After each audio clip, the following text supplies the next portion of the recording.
Hey,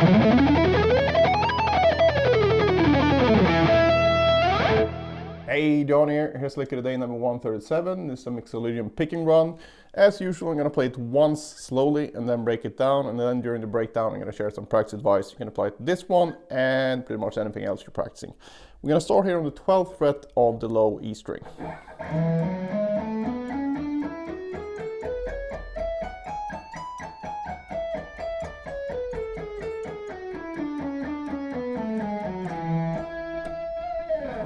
Right, so this is based on the E Mixolydian scale, and the Mixolydian scale is basically like a major scale but with a flat 7. So 1, 2, 3, 4, 5, 6, flat 7. And this one is in E, so we start on the 12th fret. We just go up 12, 14, 16 on E, A, and D. And then from there we're going to go 13, 14, 16 on the G. 14, 15, 17 on B, and finally we have 14, 16, 17 on the E string.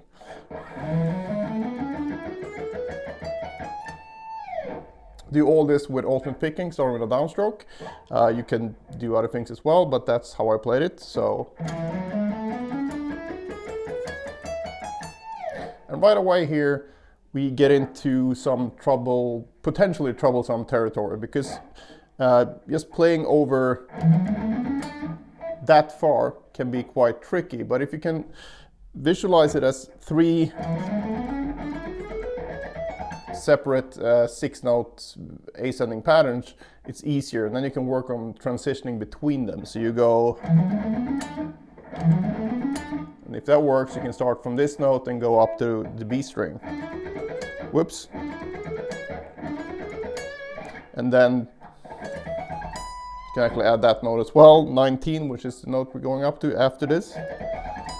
So seeing these as groups of 6 can really help your brain to get a handle on it. Instead of trying to see everything as single notes, you chunk it basically. So 1, 2, 3, 4. And if you have trouble with these initial chunks, well, you should practice those individually. So.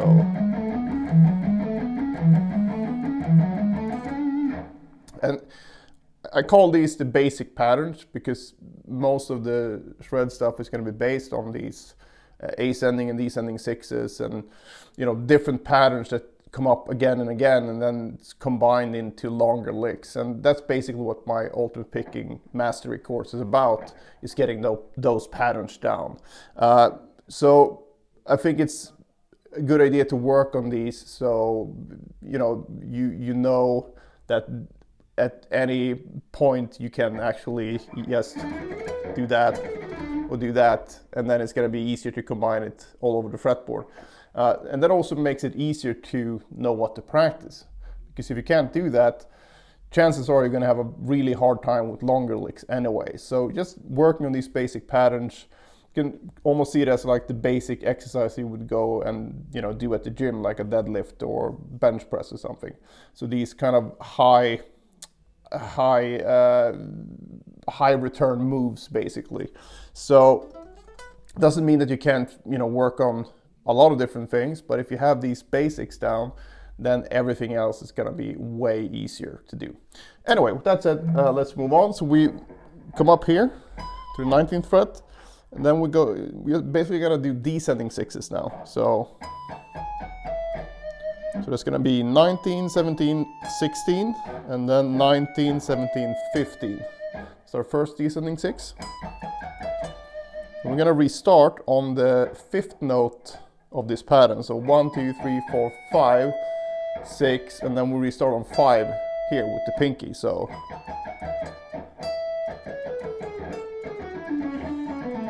And that's the way we're going to descend all the way down to the root here on the A string instead. So if you can just keep track of that note when you go down, it will be way easier to get this down quicker. So from here we have 17, 15, 14, 16, 14, 13.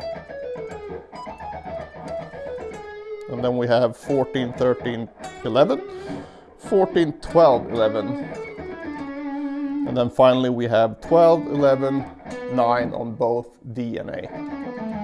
And then we end up on the root note here, which is the E. So again,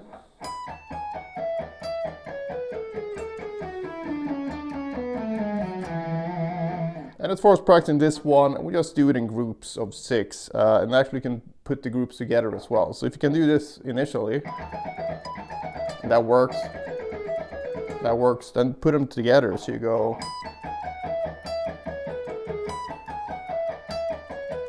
and you put the next 2 together. So basically you start on the second group,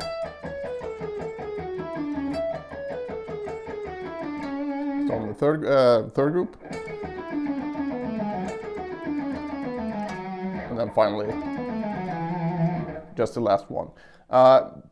So that's a good way to break these down. So it all sort of hinges on you being able to do the very basic group of 6 though. So that's why I think it's a good idea to make sure that you practice those, preferably daily, and make sure that you stay on top of these.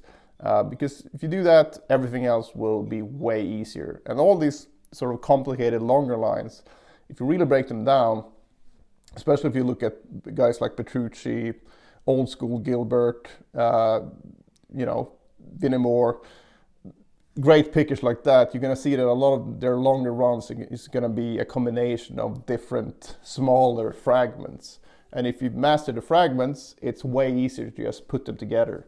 So I think it's a really important concept. So, and it also makes it way easier to organize your practice. It doesn't seem like it's like endless amounts of things you can practice. Instead, you can see, yeah, there's a limited amount of building blocks, and then you can put those building blocks together into, endless amounts of combinations pretty much. But if you can do the building blocks, then it's just a matter of learning the sequence of whatever new lick you're learning.